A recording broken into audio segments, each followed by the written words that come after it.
2017 April 24. Santiago ബെർണാബ്യു ഗാലറികളിൽ അവരുടെ ചരിത്ര പ്രസിദ്ധമായ ഗാനം ഉച്ചത്തിൽ കേൾക്കാമായിരുന്നു.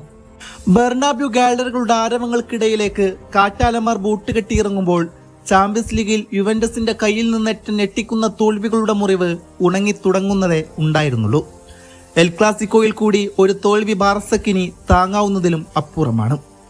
ലാലിഗ കിരീടത്തിനായുള്ള പോരാട്ടത്തിൽ പിറകിലാവാതിരിക്കാൻ ലോസ് ബ്ലാങ്കോസിന്റെ പതനം കാണുക തന്നെ വേണം. അങ്ങനെ ബെർണാബ്യുവിൽ പന്തുരുണ്ട് തുടങ്ങി. കളിയുടെ ആദ്യ 20 മിനിറ്റിൽ തന്നെ ലയണൽ മെസ്സി 2 തവണ റയലിന്റെ ക്രൂരമായ ഫൗളുകൾക്കിരയായി.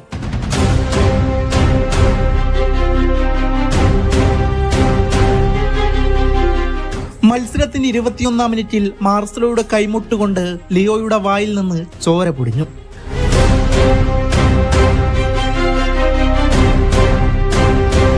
മനഃപൂർവ്വമെന്ന് തോന്നാവുന്ന ഇടി ഒരൽപ്പം ക്രൂരമായിരുന്നു. പിന്നീട് അങ്ങോട്ട് കയ്യിലൊരു ടിഷ്യൂ പിടിച്ചാണ് മെസ്സി കളി തുടർന്നത്. മൈതാന മധ്യത്ത് വെച്ച് തന്നെ കസമീറോ മെസ്സിയുടെ പിറകെ കൈവിടാതെ കൂടുന്നുണ്ട്.